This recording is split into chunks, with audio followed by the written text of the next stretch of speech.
ISOC DC, and we'd like to thank New America and DiploFoundation for partnering with us in pulling this event together, and we'd like to thank the esteemed panel for leading the discussion.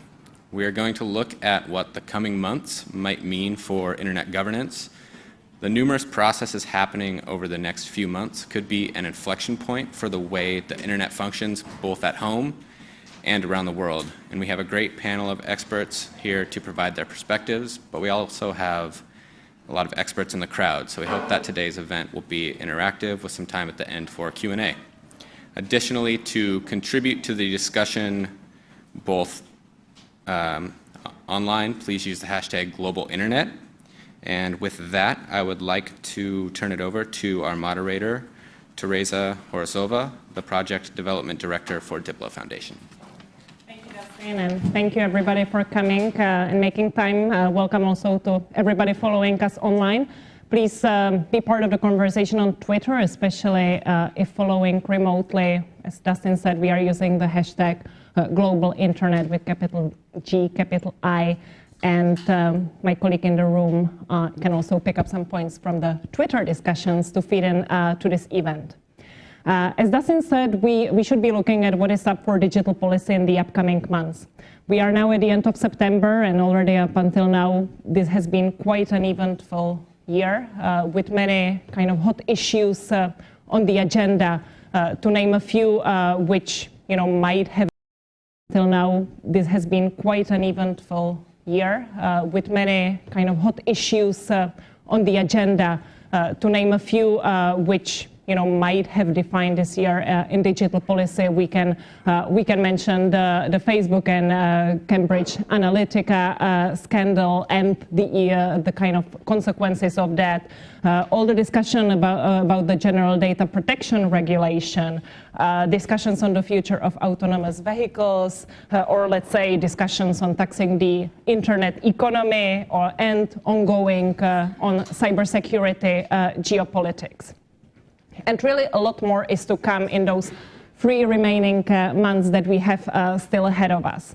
And we do believe that some of the new kind of, let's say, decisions or developments around digital policy really will be taking place at some of these global fora that are coming ahead. That's the plan for today. We will cover a few selected events which we have considered as being kind of crucial for developments. We probably will have omitted some, and we also might not, although in this very kind of well-represented panel, have the expertise to cover them all in all these aspects. So therefore, we also encourage you in the later part of this panel to draw on your expertise, and please do come in and enrich us and each other. We have some excellent speakers here to guide us through that. I will start on my left with just telling a few words about each of them, and let's start with Jovan. Jovan Kurbalija, who is here at his new capacity today as a co-chair of the Secretariat of the newly formed high-level panel on digital cooperation. This is a new initiative that has kind of, shaken up a little bit the discussions of digital policy, with quite some expectations coming out for it. It was directed to be established directly by the United Nations Secretary General Antonio Guterres. And the idea of the panel is to basically strengthen digital cooperation. We will hear from Jovan what it means practically and concretely. Jovan is the founding director of DiploFoundation, the organization that I am representing here. He's a former diplomat and author of a publication, Introduction to Internet Governance, which has already been translated to more than 10 languages and is currently in its 6th edition. Further, we have Becky Burr. Becky Burr is the Deputy General Counsel and Chief Privacy Officer at Neustar, where she oversees the various privacy by design initiatives of the company. And at the same time, Becky is on the board of directors of ICANN, the Internet Corporation for Assigned Names and Numbers. As we have another important meeting of this organization coming up soon, that's what Becky will bring in. I will then continue with our friend and colleague Shane Tews, who is the co-chair of the IGF USA, Internet Governance Forum USA. It is the national version of the Global Internet Governance Forum that Shane will be covering in this panel. At the same time, Shane is the visiting fellow at the American Enterprise Institute, where she's managing the Global Internet Strategy Program. Not to mention that she's also president of Logan Circle Strategies, working with her clients to create coordinated public policy approach on various issues such as cybersecurity and ICTs on the global scale. And lastly, to have at least some more gender balance in this panel, we have Robert Morgus, who is from here at New America. He's the senior policy analyst at the Cybersecurity Initiative, which is the program that helped us put this event together. He's working on some very interesting research that, by the way, you can collect a copy of his recent study there at the entry if you haven't done that so. And he works on issues such as mechanisms to counter the spread of offensive cyber capability, cybersecurity and international governance, and also the Russian internet doctrine. So that's just to give you a little glimpse of who we have here today to share their reflections on the upcoming events with us. Jovan, first to you. This initiative, the high-level panel on digital cooperation, was announced around the summer. It is expected to work for a few months. And you had your first meeting of the full panel in New York just a few days ago. What can you tell us? What can we expect from this? Thank you, Tereza. It's really great to be back at New America. Thank you, Robert. Thank you, colleagues and friends. I have a bit a difficult situation because everybody knows about ICANN and IGF, but I guess very few are aware of UN high-level panel. It's a really long title. Could you raise your hands? How many of you are aware of the activities and main aims? 1, 2, 3. Okay, that's not bad. Almost half of the room. Do you mind if I just give a few indications what the panel is about, and then reflect on the latest developments? It was established on the 12th of July by UN Secretary General Antonio Guterres, with the major aim to increase the level and address some pressing issues in digital field. The title was carefully chosen as digital cooperation in order to provide possibilities for the new and fresh approaches in this field.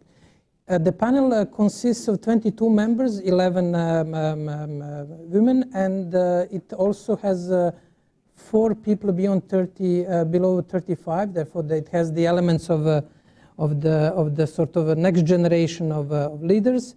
It is multi-stakeholder in its composition. It has representatives from governments, private sector, civil society, quite good distribution when it comes to the different continents and regions. It is co-chaired by Melinda Gates and Jack Ma. This is more or less the construct of the overall construct of the panel. What the Secretary General asked us at the very beginning of this process is to take humble, professional, and inclusive approach to discussion on digital cooperation. In the terms of reference, if you consult it, it is clearly indicated the panel should not propose establishment of new fora for the digital policy. The remits of the panel activities are quite clear. We think that there is a lot of space to improve existing organizations, to suggest new mechanisms within the existing organizations, and make digital policy and digital cooperation more inclusive and more effective. The panel had the first online meeting in August, mid-August, and it met on Monday and Tuesday in New York. And it was the discussion at the panel, this overall spirit of the discussion basically could be outlined around discussion on the principles of digital cooperation, survey of existing mechanisms of digital cooperation, and application of digital cooperation to specific fields like capacity development, like the overall question of data. And the panel will basically engage in public consultations over the next 4 months and have another meeting in January in Geneva at the end of January. The report should be ready by April, May, and then there will be some sort of dissemination phase for 2 or 3 months. The real question is, what is digital cooperation? And this is, I'm trying to address the sort of big question marks in the room, which we are often asked. Digital cooperation exists really on different levels. It exists in local communities all over the world, in the way how for example, M-Pesa was developed and established in Africa.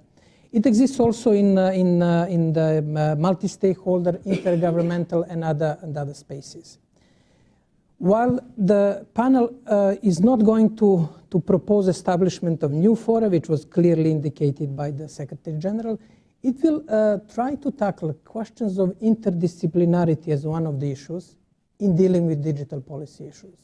We are finding increasing number of silos, policy silos, which are making less inclusive and less optimal digital policy on national, regional, and global level. This is definitely going to be one of the aspects of digital cooperation which will be tackled by the panel. And for others, I will wait for questions and discussion and follow-up. Thank you, Jovan. Thank you also for everybody. There will be on Monday, as I've understood, 2 update calls, virtual town hall meetings, where the community will be able to learn a bit more concretely what were the outcomes of this meeting. The one more convenient for this time zone will be happening, if I'm not mistaken, at 11 a.m. Eastern time. So I think if you go on the website of the panel, you can register for this meeting and then log in and learn even more. Thank you, and I'm sure that there will be some more questions later. From New York, where the first meeting of the HLP, because I'll be using a lot of acronyms, we are moving to Barcelona, to ICANN 63. This will be the meeting of the, as I've explained, Internet Corporation for Assigned Names and Numbers, which is basically the organizations that kind of provides the technical ways of how the DNS system run, and also defines policies on the names and numbers on the internet. A lot of kind of buzz around ICANN has been around GDPR, another acronym, Global Data Protection Regulation, and the WHOIS database. Are these the topics that are expected to dominate this meeting, or what should we expect, Becky? Sure. So first let me say that I am speaking on my own behalf and not speaking for the board or organization. It just makes it easier if I start out by saying that. But those of you who know me know that I will tell you what I think. Barcelona promises to be a very busy meeting. As you've noted, ICANN's compliance and compliance of the contracted parties, registries, and registrars with the European General Data Protection Regulation, and how that fits into and can remain consistent with the provision of WHOIS data is probably topic number one. Mm-hmm. Right now, the expedited policy development process that is working on developing a policy around the temporary policy that the board put in place on an emergency basis in May is meeting face-to-face in Los Angeles.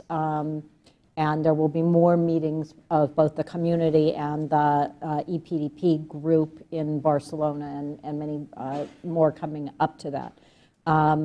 That's a critically important issue. WHOIS has been in, which is, for anybody who doesn't know, the publicly available information about those who register domain names, and it's used by many stakeholders, law enforcement, intellectual property rights holders, businesses, and individuals to understand who has registered a name and to communicate with those people. And that's been within ICANN's wheelhouse since ICANN's creation 20 years ago. This is ICANN's 20th birthday, which is really hard to believe. There's some debate about what actual day it is, but we will be celebrating that in Barcelona as well. This is a huge issue, but it raises some ancillary issues that I think are critically front and center for ICANN. One is just the resiliency and scalability of the model and how you create incentives for stakeholders across the community to come together and get out of their corners and actually develop solutions. This is the EPDP is a test of that, and I think the GNSO, the Generic Name Supporting Organization Council, has noted concern about how the policy development processes work, whether we need to think about consensus in a different way. And so the Council has issued something that they call PDP 3.0, Policy Development Process 3.0. The sort of continuing to evolve the processes by which ICANN makes decisions is very high up on the list of our agenda topics, because ICANN's multi-stakeholder model is really a critical piece of this, and unless it can actually get decisions made, that's an issue for it. There are other concerns about decision-making outside of the sort of traditional policy development context. We did this in the transition from the relationship between ICANN and the US government. We had these cross-community working groups. Those worked pretty well, but they did have this deadline and a consequence if a resolution wasn't reached. And so we're trying to think about what the lessons learned from that is and how we need to structure things. We have a couple of other policy development issues on the table, protections of acronyms for international organizations, things that are of significance to these groups but don't neatly fit into trademark or other sort of international legal regimes. So that's all of those issues will be on the agenda in Barcelona. And then ICANN is, of course, a big participant and supporter of the IGF. And so we'll be preparing for our participation in IGF in Paris in November. Just a month after, approximately after the meeting in Barcelona. Before going to Shane, I will make a little divert to Robert, because between the IGF and ICANN, we will have another meeting that is absolutely crucial. The acronym I'll be using now is PP18, standing for the Plenipotentiary Conference of the ITU, of the International Telecommunications Union, which will be taking place in Dubai. And Robert, I know that you have followed the process, which, the preparation for the Plenipotentiary Conference takes months and months before this event, and it's really difficult to follow unless you're a real insider. But this meeting will decide on the next 4-year plan kind of for the organization. Tell us more. What can we expect? Yeah, just really briefly, because I'm not actually from the ITU or involved necessarily in the Plenipot, but just in speaking with folks who are. Quickly on the ITU, for those who don't know, it's a UN agency, specialized agency that's been around for over a century that manages the allocation of global spectrum. It develops technical standards for telecom and provides capacity building to member states to both improve access to ICT and improve the nature of that access to ICT. They played a big part in recent years in cybersecurity capacity building in particular. The Plenipot, as Tereza mentioned, happens every 4 years, and it's the forum in which member states set the ITU's sort of strategic direction, talk about finances, talk about leadership, amend what the organization's remit might be in some cases. Topics that are expected to be on the docket this upcoming year are a lot of the sort of technology buzzwords that you keep hearing. They're expecting blockchain to be something that comes up. They're expecting artificial intelligence and big data to be on the agenda because the last one happened 4 years ago. Next generation or fifth generation telecommunications infrastructure is also something that's expected to be sort of a hot topic. And then there are a couple of potential hot button issues, particularly when we talk about sort of the global politics of internet governance. The first involves the question of whether or not there should be another World Conference on International Telecommunications, which is the conference that happened in 2012 where folks who have been following the internet governance process for a while will remember there was a bit of a diplomatic impasse at the end on whether or not the ITU should update the international telecommunications regulations in order to give them more of a remit for regulating the global internet. And that leads to the second major hot button issue, and that is whether or not there will be an update to the remit of the ITU to include internet technologies within their sort of regulatory remit. Many in the developing world look to the ITU for guidance in navigating public policy challenges associated with every new digital technology. Parts of the world, including the likes of sort of Russia and China, often try to use the ITU as a means to consolidate or legitimize more state control over telecommunications technology. And still others like the UK, Australia, and traditionally the US view that latter bit as sort of mission creep for the ITU. So those are some of the dynamics that are going to be going on at the Plenty Pot, which, like Tereza said, starts in the end of October and sort of creeps into November. It's basically a 2-week Yeah. event, so 3 weeks, sorry. I've never been. I'm not an ITU member, so I can't. It used to be Yep. 5 weeks, and before that it was even more, even longer. Well, What is the longest? Is radio telecommunications? Well, 1 month. Yeah, I think that they were all, I mean, as late as 1999, Plenty Pot was 5 weeks long. but I'm sure there are some of you in the room who follow the PP18 preparation more intensely, so please jump in then. Still before the IGF, there is IETF 103, Internet Engineering Task Force meeting. Another example of a meeting that is quite impossible to follow if you're an outsider. It's basically a forum that kind of puts together people and creates technical and engineering documents that make the internet work better.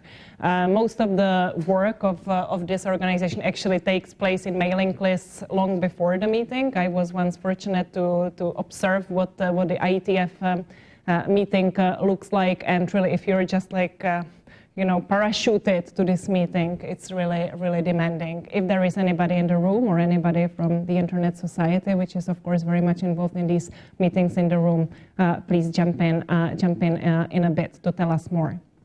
And finally, from Bangkok, where IETF meeting is happening, we are going to Paris.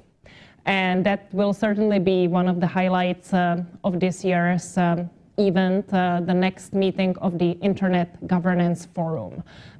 This year, it should be a bit different than the previous ones. Shane, what are your expectations? So this one is very late in the planning process, which is a bit unusual. So we're still kind of catching up, and not all the workshops have been chosen yet. I'm not sure any of them have been, which is a bit odd. We know that in 2019 we're going to Germany, so in 2018 we're trying to make sure we make the best of the IGF there. It will be in Paris. Their key thing is openness and, sorry, what's my key word there? Trust. Sorry, it's the Internet of Trust, which I'm still trying to kind of figure out. I am the co-chair of IGF USA. We feed into this process, but we're not the only part of the process. So Tereza and Jovan are the conveners of Diplo runs the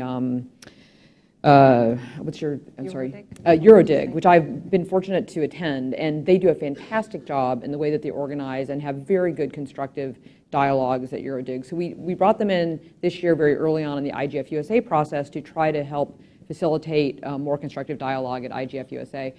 We actually use, we were talking about big data earlier, we use a little bit of small data, but good data. We start the group at IGF USA with a survey, and thank you, Steve Del Bianco, who did a lot of work for us in that area.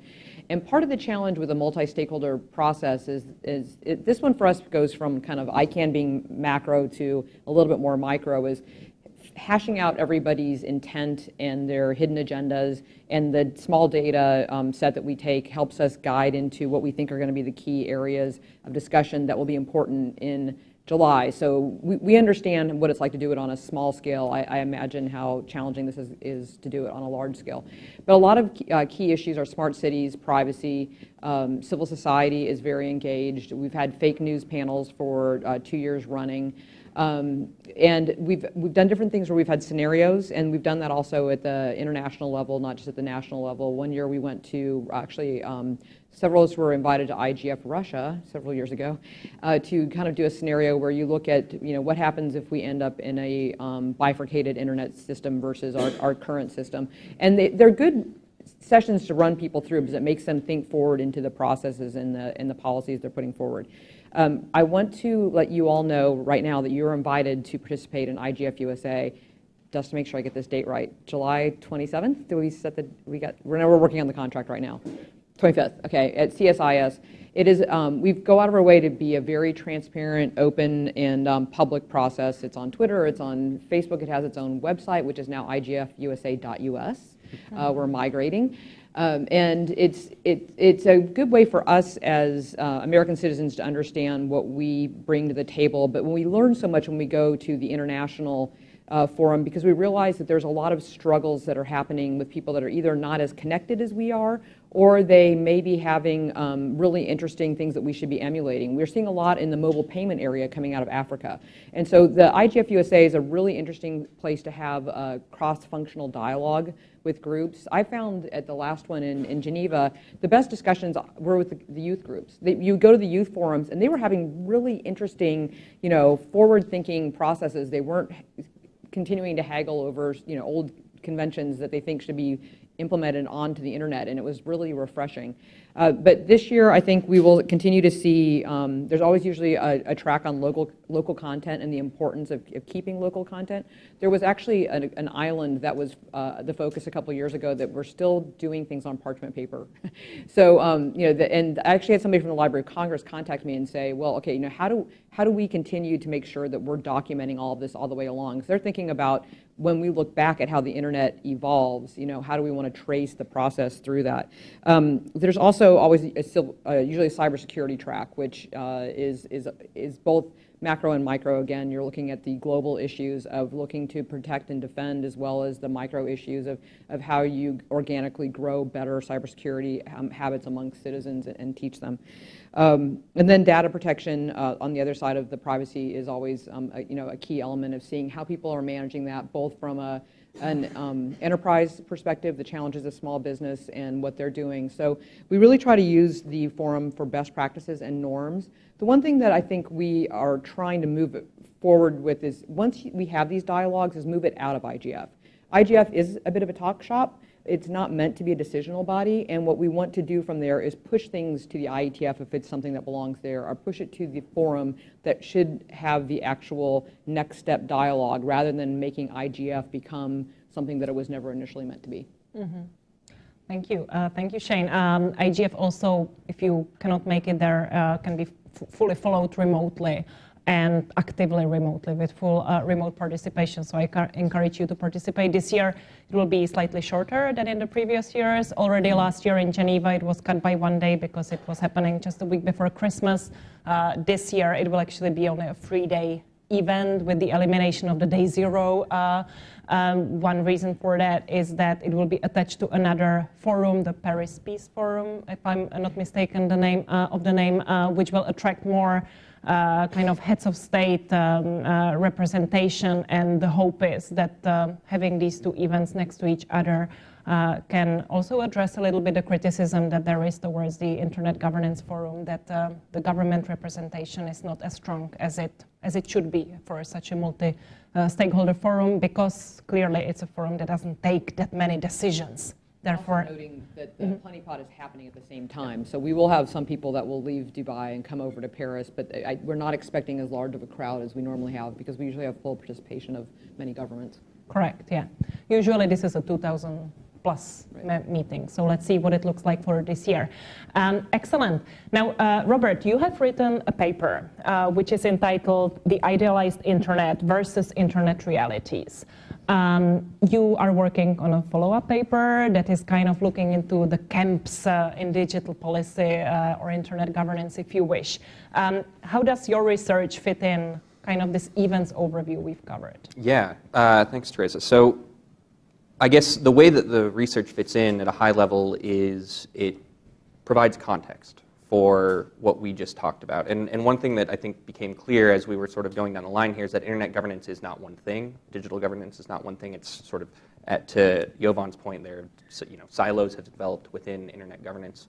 But one of the things that I found over the course of the research in that first paper, which is the one that's available here, and as I've sort of dived into the second piece of research, is that there are several sort of trends that underpin all of these happenings at the international level.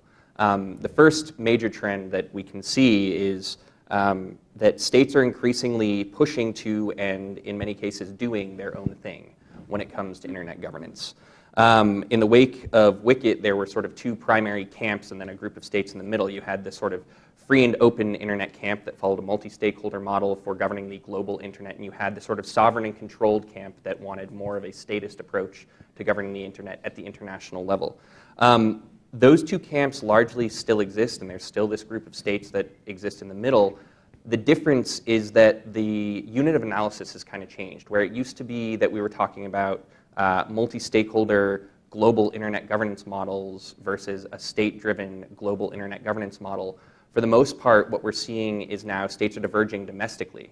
And what I suggest is likely to happen is states will begin to choose their own governance models, and they are beginning to choose their own governance models domestically, and those will eventually start to trickle up to the international level rather than from the international level down to the state level. One sort of, the second trend that I'm noticing, and this is particularly in the research that I'm working on right now, and the paper should be out sort of in the next month and a half or so, this piece of research is looking at these two camps, as Tereza called it. And one is sort of this sovereign and controlled group of states that's headed by the cast of characters that you'd likely expect to be in that group. You have Russia, you have China, you have most of the SCO countries, some authoritarian countries in Africa following this model.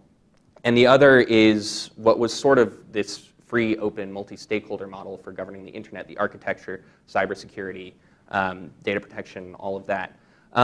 One thing that we're noticing in collecting some of the data for that study is that the sovereign and controlled camp seems to sort of have stood pat. They know sort of what their model looks like. They know how to implement the model, although there are variations between the way that the Russians would do it and the way the Chinese would do it and the way that the Saudis would do it, for example. Whereas there seems to be some discord in the sort of pro-free and open internet camp about how exactly you need to set up your protocols, how you need to set up your regulations, how you need to set up your legislation in order to enable the sort of internet environment that we want. What that means is that you have these countries that are pro-open internet falling on this spectrum. If you think about it, sort of a two axes in two spectrums. You have sort of content openness on one axis, and you have sort of closed and open, and then you have sort of the character of governance on another axis, and you have sort of fully statist versus sort of an equitable distribution of decision-making power. And while countries that are pro-open internet tend to sort of stay in the open side of the content openness spectrum, they tend to sort of go up and down when it comes to the statist approach versus the multi-stakeholder approach. And that's a change from 2014, where the consensus seemed to be that in order to enable an open and free internet, you needed to have a multi-stakeholder approach to governing the architecture. That leads to the third trend, and that is that security, whether it is what we traditionally think of as cybersecurity or what we think of as the more sort of Russian or Chinese approach to information security, content controls, and whatnot, has become a very real consideration for countries that have traditionally promoted an open internet. The 2016 election was the obvious eye-opening moment for the US, but this has been happening in parts of Eastern Europe and Western Europe for a long time. And what that has made some countries realize, and it's not just the information side, but it's also on the sort of data protection and network protection side, is that the state may have a bigger role to play in ensuring the security of this space, whatever it is.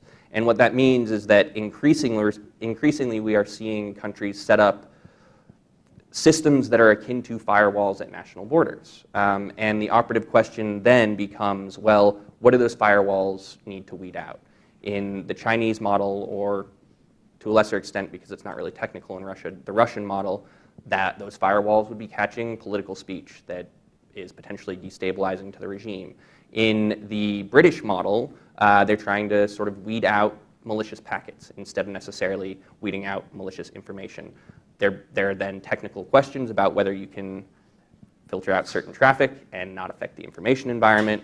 The jury's sort of still out on that, but I think those sort of three overarching trends are important when we sort of talk about the developments over the next 12 to 18 months in internet governance.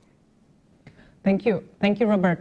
That's great. I think it's also important that you stressed a little bit this kind of national, regional, global dynamics, because we've been covering a lot, mainly the global events and the global fora, but all in all, of course, there will be those represented and pushed by their national interests. And yeah, it will be interesting to see. Would you like, any of you like to elaborate on this national, regional, global aspects? Shane, you touched upon it also slightly in when you explained the process of the national IGF feeding into the global event. Yeah. So please, Jovan. Maybe just one comment on what Robert was outlining so clearly, and in the three trends, which is always useful to memorize, is some sort of shift from the binary view on digital politics towards some, one can call it analog coverage.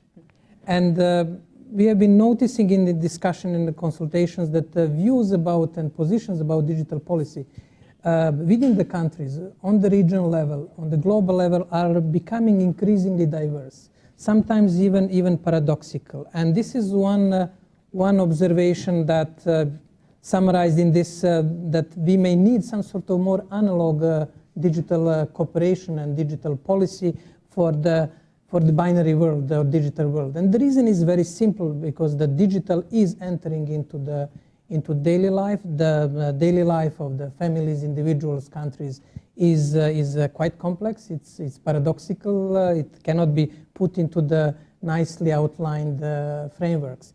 Therefore, that element of the messy policy or messy governance is clear in our preliminary collecting of the stories worldwide on the digital policy. Another aspect on this national, regional, global sort of mapping is that we are seeing more and more governance from edges. For example, you have the new Rwandan regulation of using drones.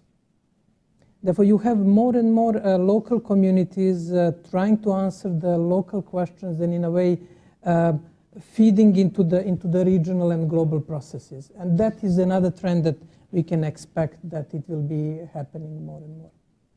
Thank you, Jovan. Becky or Shane? So ICANN was really born in the midst of this sort of disparity discussion between the sort of sovereign and control camp and the free and open camp. And I think there's always been a spectrum in the free and open camp. I think, in 1998, there was a sort of clear understanding that the internet was still very young, and there was a little bit of, well, we could pass a regulation, but what if everybody did?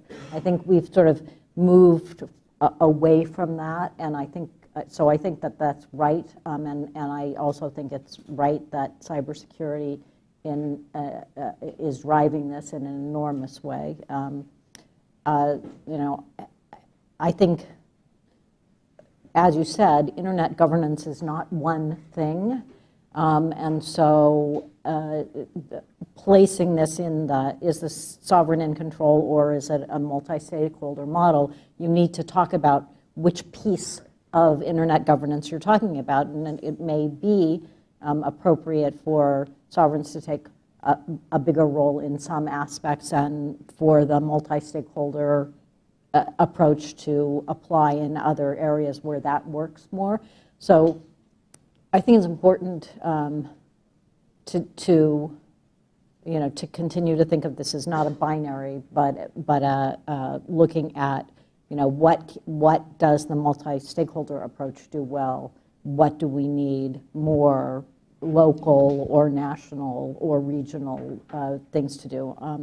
And that's a big issue for ICANN. But of course, we have always had,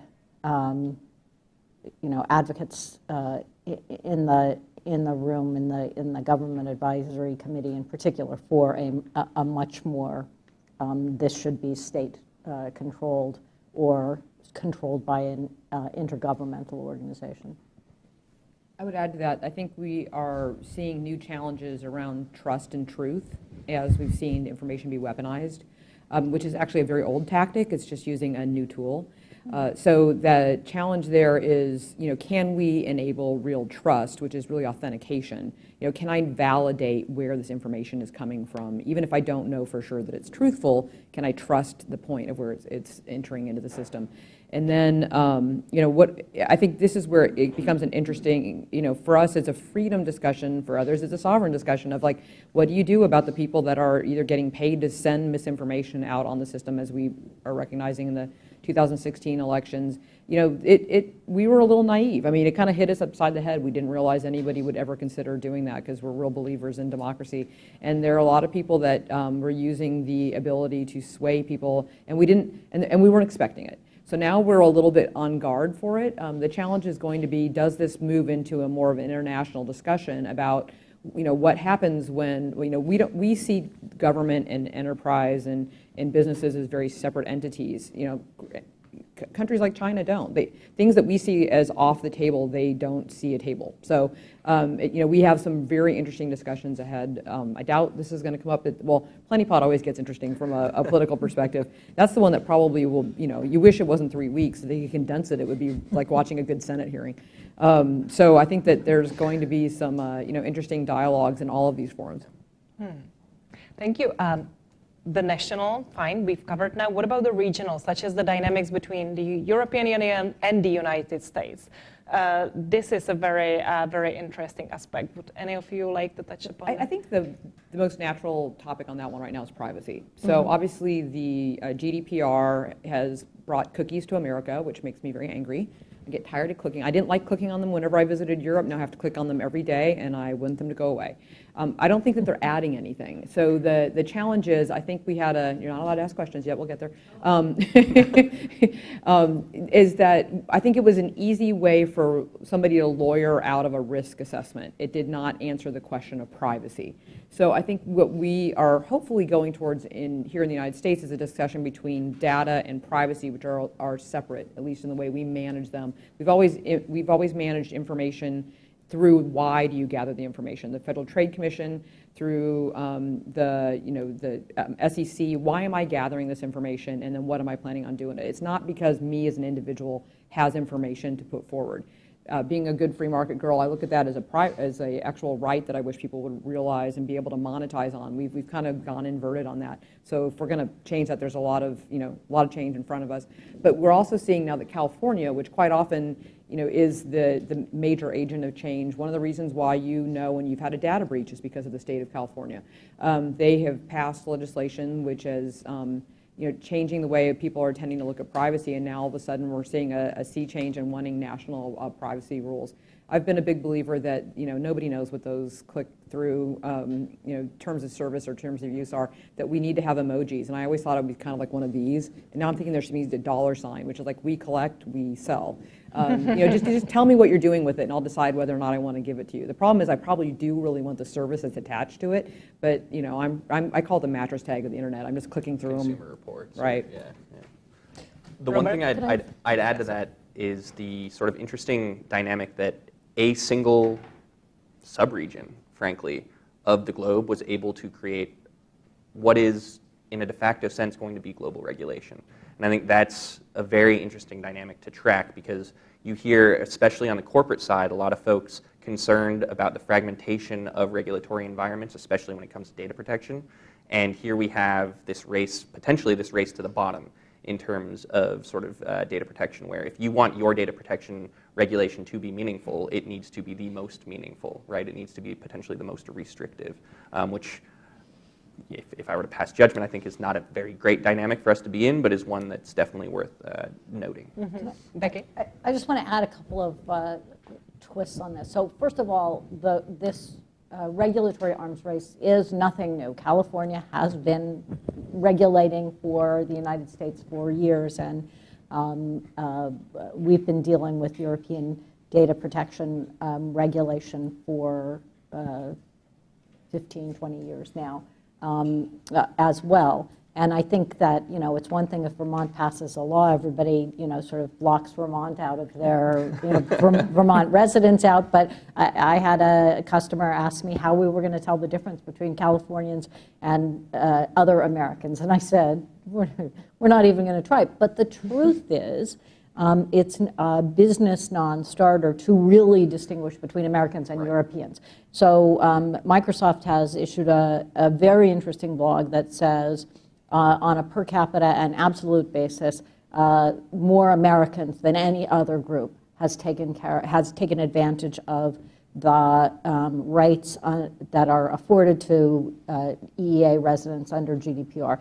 Microsoft made a decision to make that global, and frankly, it is really hard to explain to consumers why they get certain rights if they're European and not if they're American. That's sort of a non-starter for everybody. It's my experience with respect to people using our GDPR compliant portal that, in fact, it's more Americans than Europeans taking advantage of that. That's my experience with all of the companies with whom we interact in the advertising ecosystem. So the interesting thing is that the California law is likely to go into effect without any regulations now, because the legislature essentially, the Attorney General said, you told me to write regulations, that's fine, but you gave me no money to do it. So the California legislature said, this is just like incredible. Okay, we'll give you all of the money for the fines, from the fines, to write regulations. So you have to start fining people before you have authority to write regulations. It's fabulous. And the law goes into effect on, 6 months after January 1st, 2020, whether there are regulations or not.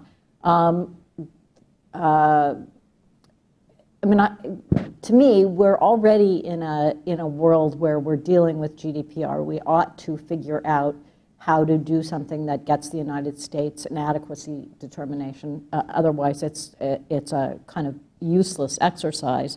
And I know that all of the big platforms and a bunch of telecom companies stood up and said, yes, we'd like global preemption. But we tried to do preemption in data breach law, and the ability to get consensus around what the data breach law should say, it never formed, and so everybody learned to live with whatever the strictest rule was, which was probably California, although there are twists and turns in every one of them. And I think, I have to say, when I look back on what we did wrong in the 1990s, not developing some kind of omnibus privacy regulation was the thing that I think turns out to have been the biggest mistake, because we just didn't play in that discussion.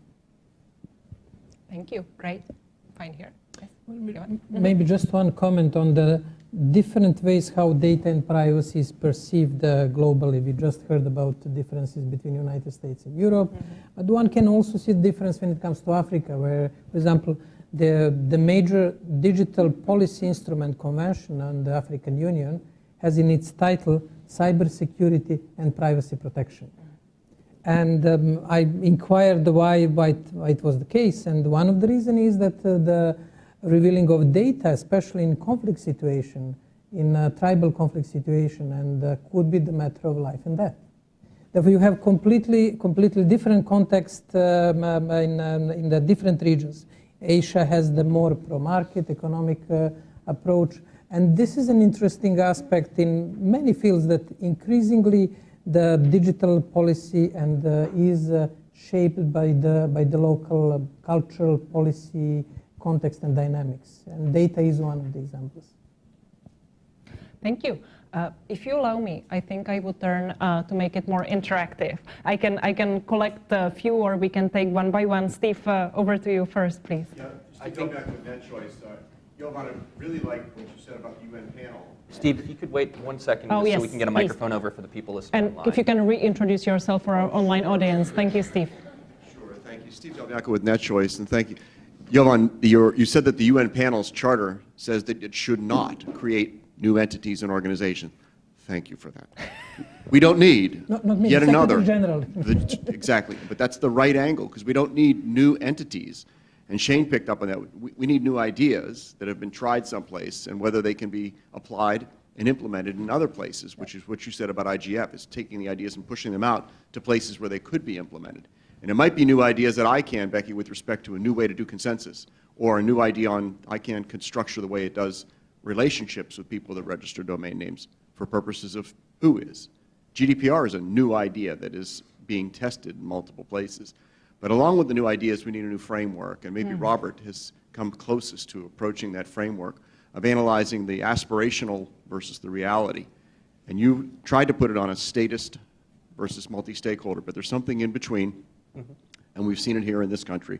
With this administration and Justice Department, while the Constitution would never allow the government to do this, this government is trying to force platforms where others express ideas to suppress bad news about the president so that good news will creep higher into search results. And that wasn't just a non-serious tweet from a non-serious president. The Justice Department met with the Attorney Generals this week and suggested using antitrust laws for that. So the fact that states are trying to lean on platforms where people usually have free expression, strikes me as a concern that I hope makes its way into your new analysis. Thank you. Steve, thank you very much. Please, yes. Sorry, I didn't know the rules earlier, Shane. Okay. But when you talked about the Can regional... you introduce yourself? Sure, Tina Yotis, a cyber strategist. You talked about the regional issues, and I think everyone immediately defaults to the privacy issue, but I think that what's happened in Europe, it goes way beyond just personal data, and it really goes to the issue of who's benefiting from monetizing any type of data, not just, and I think that that really is driving some of the antitrust issues that are going on. So I wanted to hear some comment about, after we sort out the personal data category, what's the next type of data? Because I think that all the machine learning and artificial intelligence opportunities in the future are going to depend upon lots of rich data sets, not just the personal data, but the smart buildings, the connected cities, and all of that. And I think that's the next conversation to talk about, and I just wanted to hear your perspectives on it. Thank you, Tina. We can take one more, and then there will be another round. Please, sir. My name's Anthony Vance. I'm with the Office of Public Affairs of the Baha'is of the United States. This question's probably more for Robert than anybody else, but certainly others are free to jump in. I wanted to ask about a very specific case at the national level, but it may apply to a number of countries. It has to do with the development of a national internet. And for example, Iran has developed a national internet that it uses to control, from what I understand. I don't read Persian, but I've talked to friends who have explained this to me, that they can actually divert information or divert searches in so that people don't get access to information the way that they could before. I'm wondering if this is a trend, if it's something addressed by the regulatory environment that you all are dealing with, whether there's any method for calling out countries with respect to this, where you might see this going in the future. Not just Iran, but, globally.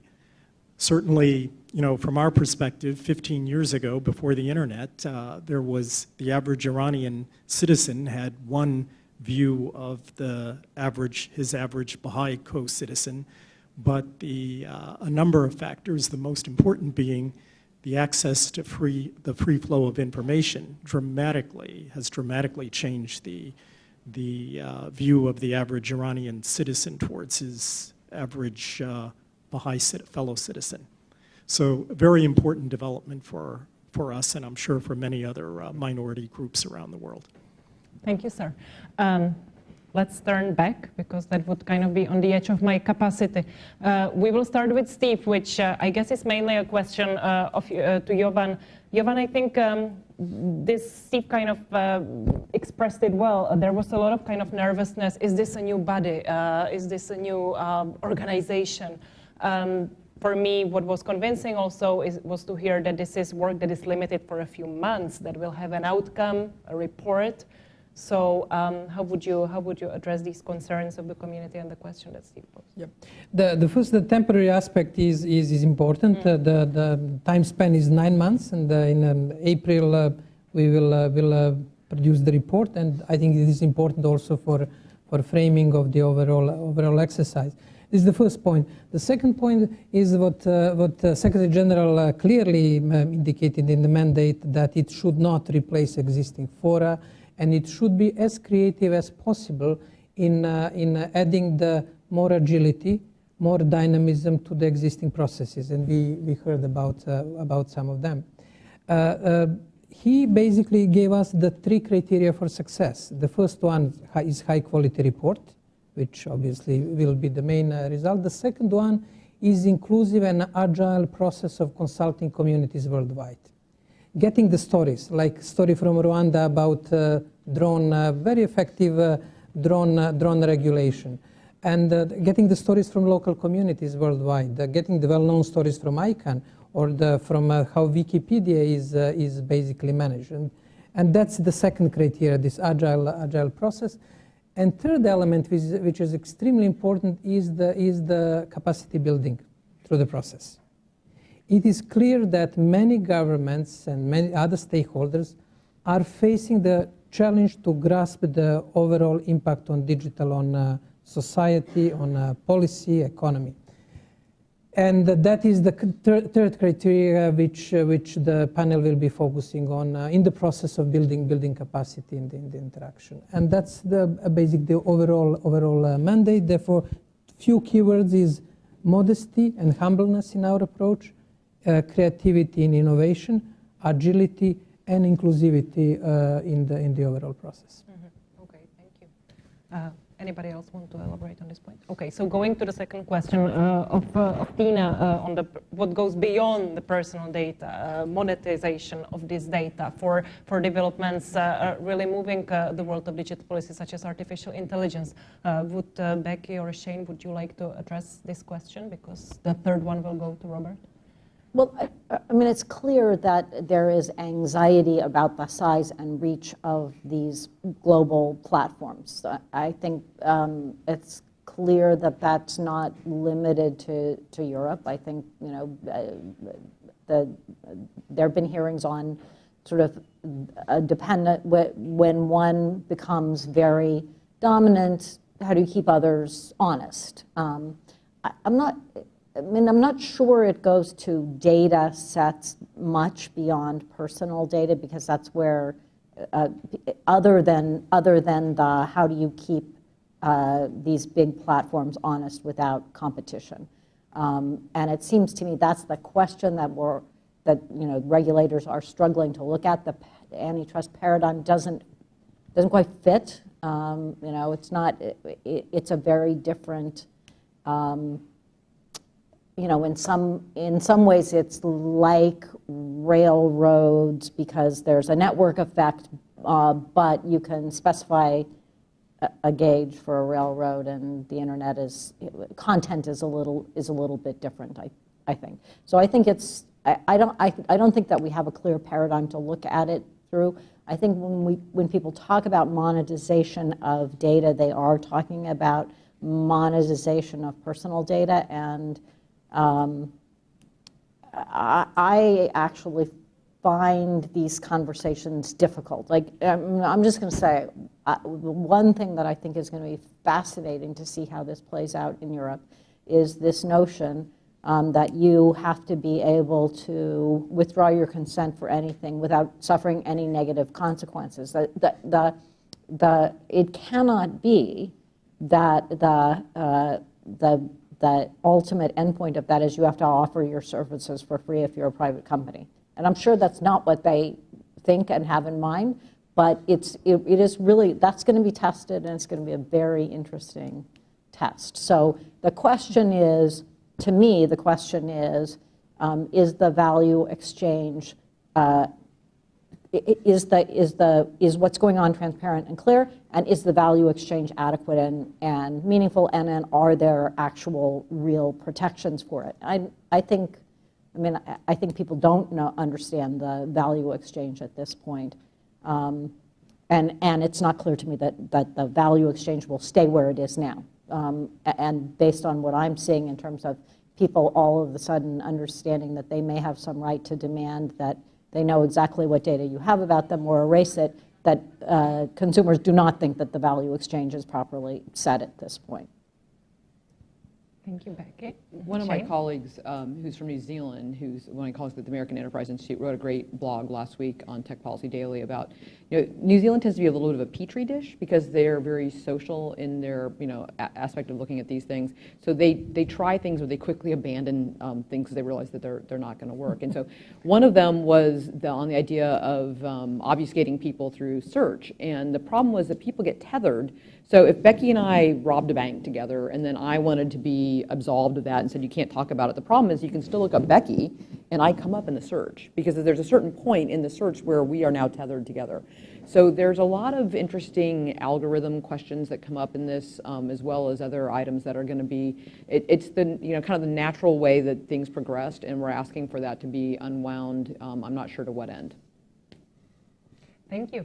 Going to the third question and the development of national internet. Robert, can you kick this off? Yeah. So Iran's not alone in doing so. Iran is sort of towards one end of the spectrum, and to your point, all of this is sort of existing on spectrums. Whether you're talking about the character of governance, it's not either you are multi-stakeholder or you are statist. That because of the number of issues, you sort of fall in the middle in some places. Iran's on one end of the spectrum, along with sort of North Korea, which is the extreme example. You could argue that China has a similar setup with their internet, especially with the way that they filter out content. It's technically set up a little bit differently, but the point is that the way that the physical architecture of the internet works, and the non-physical architecture works, is there are choke points that sovereigns are able to exercise control over. And what I think we're seeing is more and more as the potential liberalizing to some, destabilizing to others, potential of the internet becomes clearer and clearer. You have states around the world that are beginning to counteract that via actions that place certain restrictions on these choke points. And it all comes back to this conversation that I sort of brought up about this notion of national level firewalls, right? And there is some acceptance in liberal democratic countries that maybe we do need to do a better job, we being governments, and I'm not actually government, but that governments need to do a better job of protecting the internet in their country. The UK is a leading example. The Israelis are a leading example in this. They're doing more and more to try to filter out bad traffic. The challenge becomes, how do you balance that with the free flow of information? Because packets and traffic are information inherently. The other sort of major question there that I have is this balance between openness and security. So in most Western internet doctrine and some Eastern internet doctrine, you'll see words or synonyms of these words, and they appear everywhere. It's free, open, interoperable, secure, resilient, or something like that. What I think we didn't quite wrap our heads around when we were coming up with these 5 principles that drive, internet policy and digital policy is that there's actually some inherent tensions in some of those principles. And the ones that are most at tension, in my view, are openness and security. Open architecture implies that the architecture does not see what is traversing it and therefore does not treat any packet differently from any other packet. That's antithetical to security. You want to be able to filter out some packets. Interoperability also potentially poses challenges to openness or to security. Openness and freedom are, they're intertwined. There are countries around the world that recognize that. And in many ways, they began to act on that, both internationally by trying to highlight these tensions, and domestically when they began to set up their internets. And the sort of thing to watch on this front is there are 100 countries out there in the world, around the world, that are still in the sort of nascent years of setting up their network infrastructure. And the big question becomes, in these countries, which direction are we going to go? Are we going to go towards an internet that errs more on the side of openness and maybe compromises stability or security, which it doesn't have to do, right? I'm not saying that there's necessarily a binary there. Or are we going to see them err on the more sort of, for lack of a better term, conservative side, where state stability is still primary, and we need to sort of set up our internets in a way that allows us to exercise control over the stability on that internet. Yeah, it might be primal too. That was maybe a Freudian slip. Yeah. But I know that others on this panel will also have thoughts on this exact topic. So well, all these kind of tie together with the idea that people have wanted to control information since people could speak. So, this is just a matter of where do we allow the level of control to come in, and when is it impeding on somebody else's rights? And it's a very, a lot of what the internet has done is speed up things that we were able to separate out because of time and distance, and now all of a sudden they're very front and center. I don't know, some of these places, this is more things that Jovan's working on, how do we recommend that, they tend to be more recommendations than rights on some of these areas. We prefer that their people were informed and they could make up their own decisions and choices, but there's a lot of governments who prefer that they don't have that information. And it's interesting, this whole internet governance conversation, if you want to talk about it from a macro perspective, is almost a microcosm for what we're seeing globally in terms of this sort of breakdown of the liberal international order, right? You're seeing more and more that maybe there aren't necessarily fully universally shared rights and principles, and when it comes to different regions or different countries, there are different values placed, and that is beginning to manifest in the way that the internet is being rolled out and experienced around the world as well. Jovan? I don't know. There's a part of me that thinks that trying to put the free and open internet genie back in a bottle is going to fail every time, and so the question ought to be, people have been trying to manipulate other people with information since the beginning of time, and so the question is, in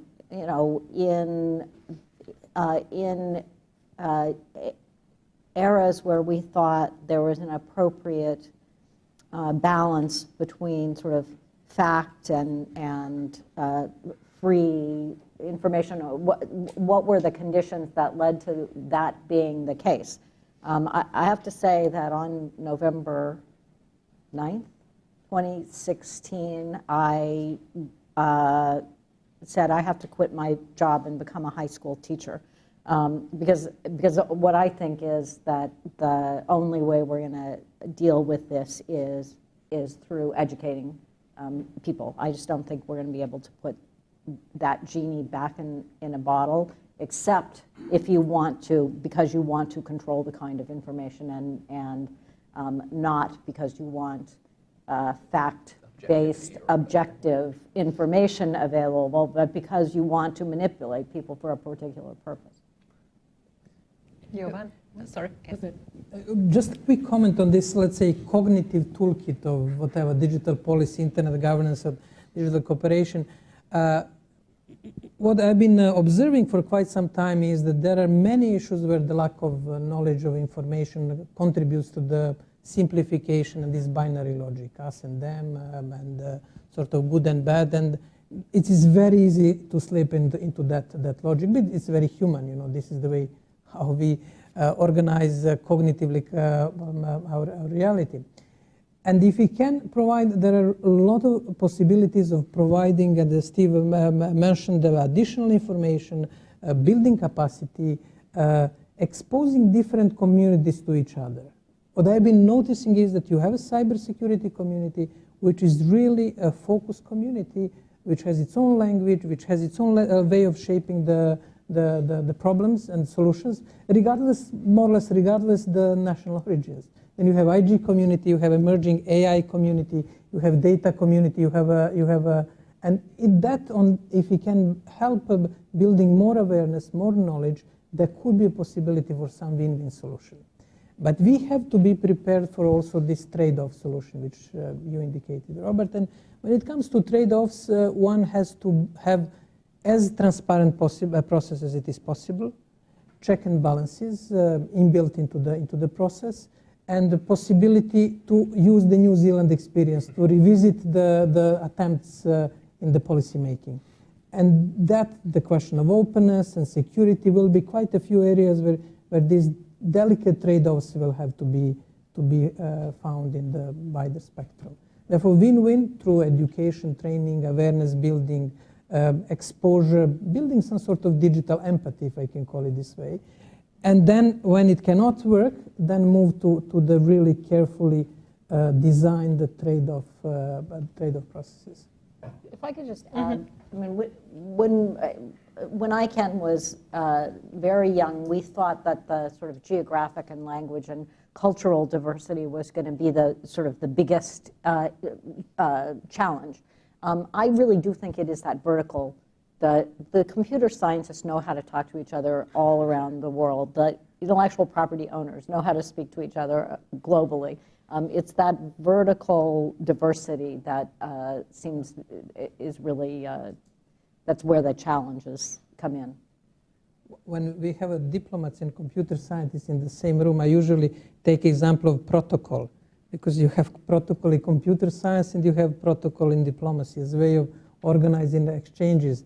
But then the perception is completely different. Therefore, my attempts to raise awareness through the simple term, which is protocol, sometimes they're successful, but in many times they fail. We'll go with the word governance, which doesn't exist in many languages. So, and multi-stakeholder as well. I was taking part in the OAS's competence building measures process, and we were doing simultaneous translation, and the translator in the back was like, "This isn't a word. It's barely even a concept in our society."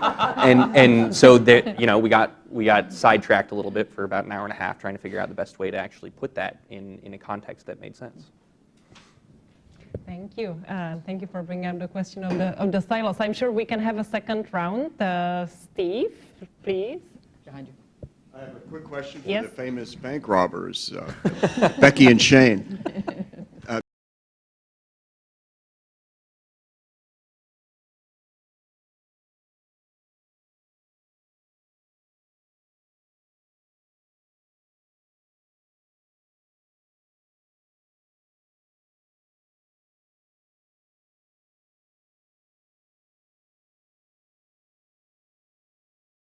Shane, you talked about an emoji with a dollar sign that would say they're selling my data, but I would ask whether you two could draw a distinction that would have been useful in yesterday's Senate hearing. Right. That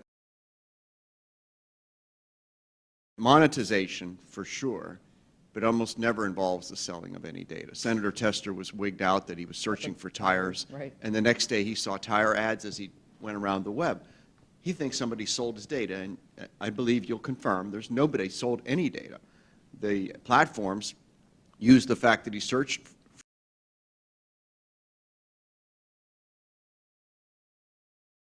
for tires to take tire ads, direct them to his face, but the tire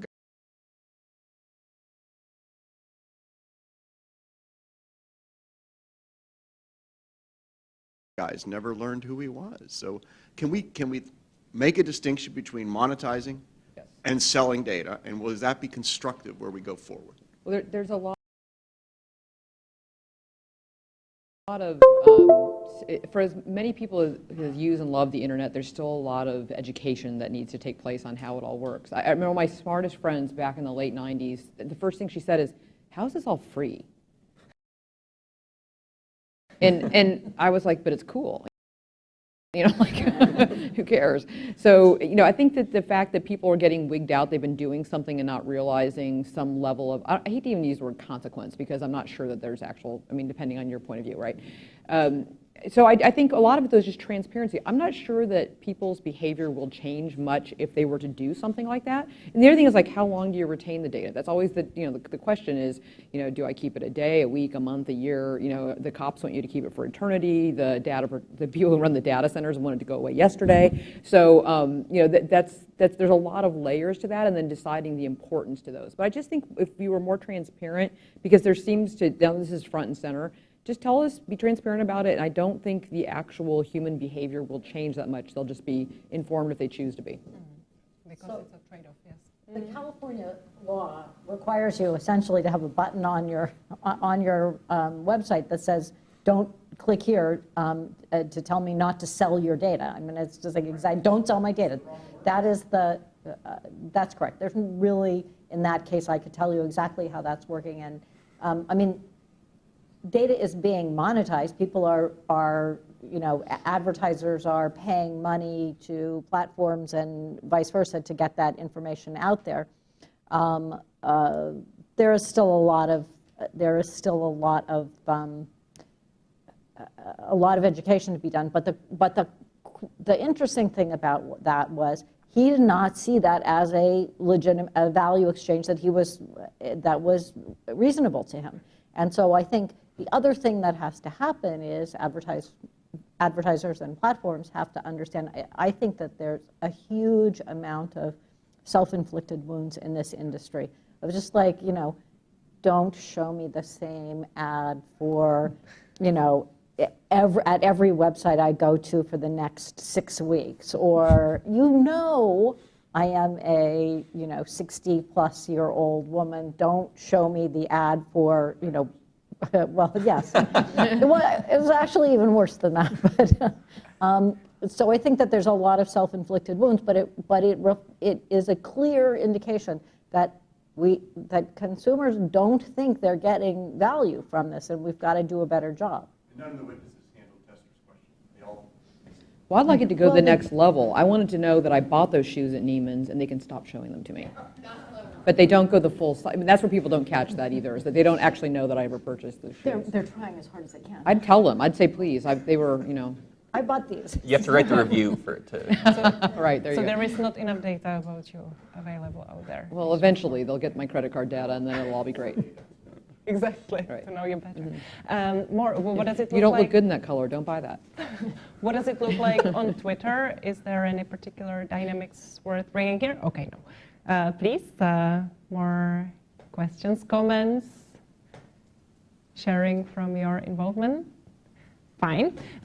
Please, sir.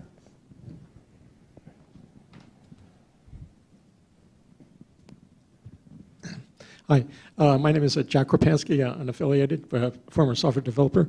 My question is about weaponization of information, because before the 2016 election, we didn't talk about that concept. We have propaganda and a lot of other stuff. But is there any efforts going on at the international levels about that? And how do you differentiate that from propaganda, or is it all the same thing? And before 2016, we were active in the U.S., a lot of elements and organizations and government agencies to agitating in other countries. How is that different from what happened in 2016? Well, it's an element of psychological warfare, and I'll let you give the serious answer here, but because I always say, it's, I'm sorry, go ahead, I've lost my train of thought. No problem. The international level is not the right place to be litigating or legislating on this for a number of reasons. For about a decade now, there has been a proposal sort of spearheaded by a bunch of Shanghai Cooperation Organization countries, including the likes of Russia, China, some of the Central Asian republics, for a code of conduct on information security. And that is the group that's been talking at the international level sort of most prominently about the weaponization of information. They've been concerned about it for a long time. Weaponization of information means something very, very different to them, or it did mean something very, very different to them than it did to us. What's interesting, though, is you want to hope and think that 2016 didn't change that, but the cynic in me looks at that and says, well, the way that we view information, especially online, might be converging a little bit more than should make most people who want free expression and free flow of information comfortable. So that would just be sort of my take on saying international level is probably not the right place to do this.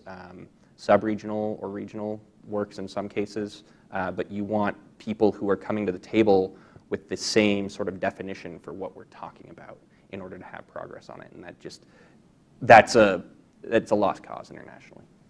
Like my kind of farcical point was I was telling a friend, or I was suggesting to a friend of mine who's a spy a couple of years ago that social media has we all know spies, has ruined his industry. And he's like, what do you mean? I said, well, all those things that you run around and collect on people that were like dossier type information, they're all on Instagram now, they're on Facebook. You know, like you're gonna say to some 20-year-old kid, you know, I saw you drunk, I put that on Instagram. You know, they're gonna be like proud of it. Yeah. So I think actually the part of the weaponization and the psychological warfare was clever enough to realize where to move that lever of what was people's fear point and what was an inflection point for them. Because things that used to be considered kind of like, you know, behind the curtain, things that you wouldn't share with other people are very much out in the open now. So if I could just, yes, but your friends, the spies, Yeah. are very worried about this. Well, yeah. And They'd like I things to think go that, back behind the you closet. look at the broadening of what CFIUS covers, and I think that there's a demonstrable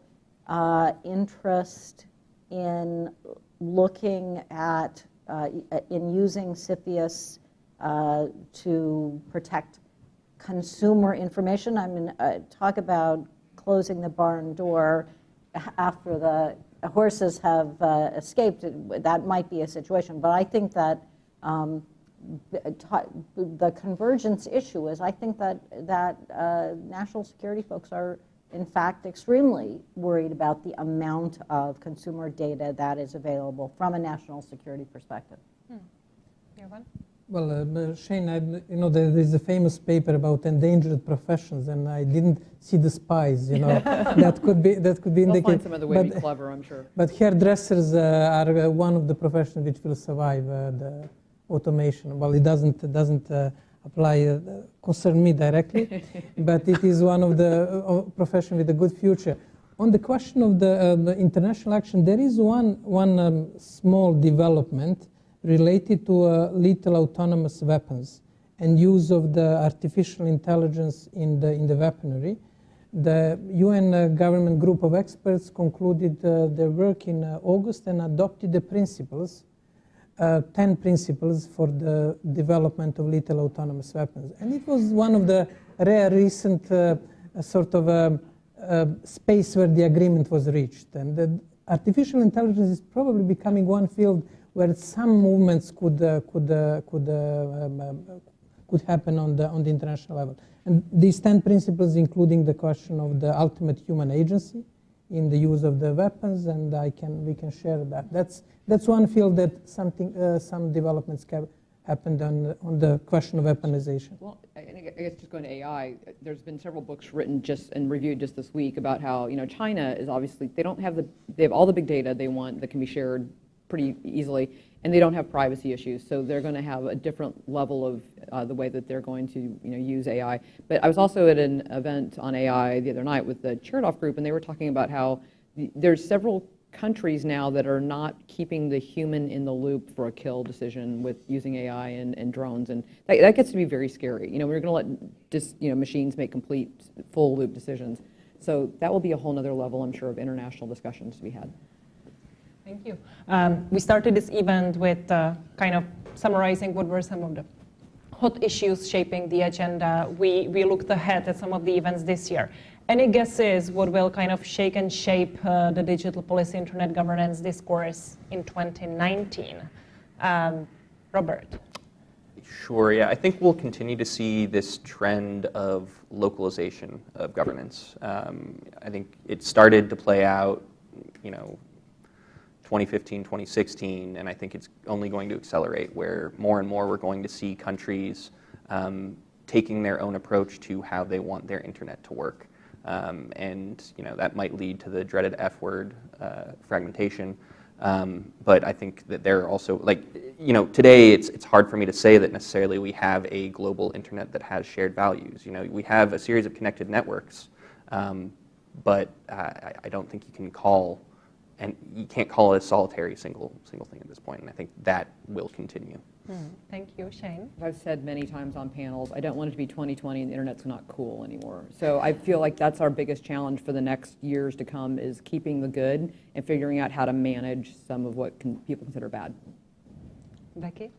I think, in the ICANN world, we're going to be very much focused on scalability and evolution of the ICANN, in particular, multi-stakeholder model, how we make it work for the next 20 years or however long it needs to exist.